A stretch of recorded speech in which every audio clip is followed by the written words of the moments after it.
Uşaklık illerim yolda yorulur. Uşaklık illerim yolda yorulur. Onların elinden tutabileydim.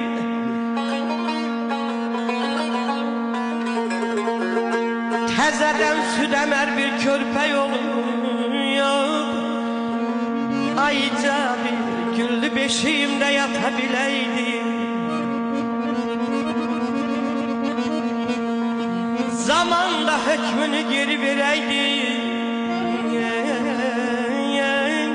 Cavan saçlarını anam höreydi.